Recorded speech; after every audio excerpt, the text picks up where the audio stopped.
আজি অসম লোকসেৱা আয়োগে 23 মাৰ্চ 2025 তাৰিখে preliminary examination of the combined competitive examination 2024 notification release কৰিলে। এইটো ৱেবছাইট, ইয়াৰ পৰা আপোনালোকে ডাউনলোড কৰিব পাৰে, নহ'লে মই কমিউনিটি পোষ্টতো দি দিম। এইখন নোটিফিকেশ্যন হয়, আপোনালোকে ডাউনলোড কৰি ল'ব পাৰে। এতিয়া ইয়াতে চিটছ আছে, গোটেইখিনি আপোনালোকে পঢ়ি ল'ব। এইখিনিত মই নকওঁ এতিয়া কি আছে কিমান আছে। অভাৰঅল টোটেল যদি চিটছ চাই আপোনালোকে ভেকেঞ্চিজ 262, 51 ৰিজাৰ্ভ ফৰ উইমেন। সেইটো কাৰণে মই ভিডিঅ'টো বনোৱা নাই যে আপোনালোকক মই গোটেইখন পঢ়ি ফালে কওঁ, কাৰণ এইখনটো আপোনালোকে পঢ়িবই। বিকজ যদি এক্সাম দিয়ে তেনেহ'লে নটিফিকেশ্যন পঢ়াটো আপোনালোকৰ কাম হয়, যাতে আপোনালোকে বুজি পায় যে চিটছ কিমান আছে and everything. But the point is যে পৰীক্ষা কেতিয়া হ'ব। টেণ্টেটিভ ডেট দিছে তেওঁলোকে 1 জুন 2025। এতিয়া যদি আমি 2023 পৰীক্ষা বা 2022 পৰীক্ষা যদি চাওঁ, তেনেহ'লে আপোনালোকে দেখিব যে টেণ্টেটিভ ডেটৰ দিনাখন পৰীক্ষাটো হয়। If something drastic or something unavoidable does not happen, তেনেহ'লে 1 জুনৰ দিনাখন পৰীক্ষাটো হ'ব। এইটো কথা আপোনালোকে চিয়ৰ, 95% চিয়ৰ হ'ব পাৰে।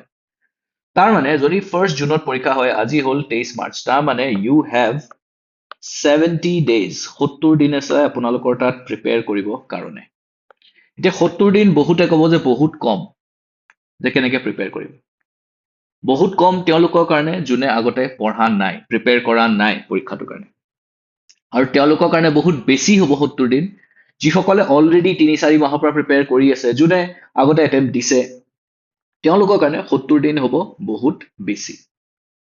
কিন্তু দ্য পইণ্ট ইজ, বেছি হওক বা কম হওক, পইণ্ট ইজ যে 1 জুনত আপোনালোকে পৰীক্ষা দিব লাগিব, আৰু তাৰ কাৰণে আপোনালোকে প্ৰিপেয়াৰ কৰিবই লাগিব। এই 70 দিনে আপোনালোকক এনেকুৱা এটা টাইম ফ্ৰেম হয়, যিটোৱে আপোনালোকৰ ডিচিজনটো বনাব যে 1 জুনত আপোনালোকৰ পৰীক্ষা কেনেকুৱা হ'ব। এই 70 দিনত আপোনালোকে কেনেকৈ ইউটিলাইজ কৰিছে, এই 70 দিনত আপোনালোকে পঢ়িছে নে ৰিল চাই আছে, ডেট উইল ডিটাৰমাইন যে ফাইনেলি 1 জুনত কি হ'ব আপোনালোকৰ লগত। এতিয়া আই ন' বহুত কিবা কিবি আছে, a lot of subjects are there যিখিনি আপোনালোকে কভাৰ কৰিব আছে।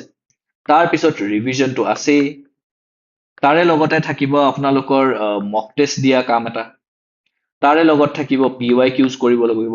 এণ্ড PYQs অকল APSCৰ PYQ নহয় কিন্তু দেই, ইয়াতে আপোনালোকে UPSCৰ PYQ কৰিব লাগিব, কাৰণ UPSCৰ নিচিনা কুৱেশ্যন সুধি আছে। চ' UPSC PYQ কৰি যাব লাগিব। তাৰে লগতে আৰু এটা বহুত গুৰুত্বপূৰ্ণ বস্তু থাকিব, CSAT। বহুতে CSAT ক্লিয়াৰ নকৰে, যদিও 33% হে লাগে অকল, বহুতে ক্লিয়াৰ নকৰে। CSAT খনো ভালকে প্ৰিপেয়াৰ কৰি যাব লাগিব, ৰাইট? চ' গোটেই কাম 70 দিনত কৰি শেষ কৰিব লাগিব। I know' it is a tough task, but do not worry, মই আছো। এই চেনেলটোতে মই বহুতখিনি বস্তু ফ্ৰীত আপোনালোকক দি দিম। অলৰেডি মই বহুতখিনি ৰিচৰ্চেছ এটা ভিডিঅ'তে মই ফ্ৰীতে ডেছক্ৰিপশ্যনত বহুতখিনি বস্তু ফ্ৰীতে দি দিছোঁ।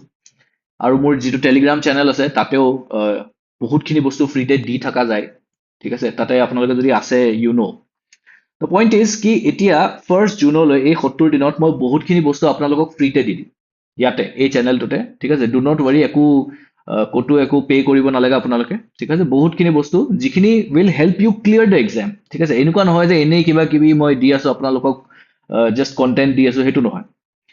যিখিনি বস্তুৱে আপোনালোকক সহায় কৰিব to clear the examination, that is more important, right?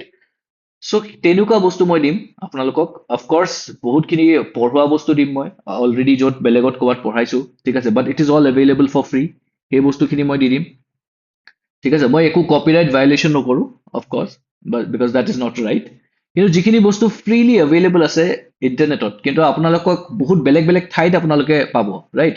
চ' গোটেই বস্তুখিনি একেলগে কিউৰেট কৰি ফালে মই আপোনালোকক এই চেনেলটোত আনি ফালে দিম, ঠিক আছে? আৰু পঢ়াইও দিম বহুতখিনি বস্তু। So' do not worry about that also', ঠিক আছে? চ' এইখন গোটেইখন হ'ল নটিফিকেশ্যন, আপোনালোকে পঢ়ি ল'ব। লাইক আই ছেড, মই এইখন পঢ়ি ফালে আপোনালোকক নুশুনাওঁ, that will be a waste of time again. যদি সেইটো কাৰণে আপোনালোকে ভিডিঅ' চাই আছে, then I am very sorry about that. মই এইখন পঢ়ি নুশুনাওঁ, আপোনালোকে নিজে পঢ়ি ল'ব এইখন, ঠিক আছে? কিন্তু কিয় বনালোঁ ভিডিঅ'টো, বিকজ 70 দিন আছে, 70 দিনত বহুত কাম কৰিব আছে আপোনালোকে, আৰু মই বহুত কিবা কিবি আপোনালোকক কৰি দিম এই 70 দিনত, আপোনালোকৰ কামটো ইজি কৰিবৰ কাৰণে, যাতে ফাইনেলি আপোনালোকে 1 জুনত যেতিয়া পৰীক্ষা দিব, আপোনালোকে যাতে ভালকে পৰীক্ষাটো দি কাট অফতকৈ এটলিষ্ট 10, 15 বা 20 মাৰ্ক বেছি আনি ফালে আপোনালোকে ইমিডিয়েটলি মেইনছৰ প্ৰিপেৰেশ্যন আৰম্ভ কৰিব পাৰে। So' that was the video'. Thank you so' much.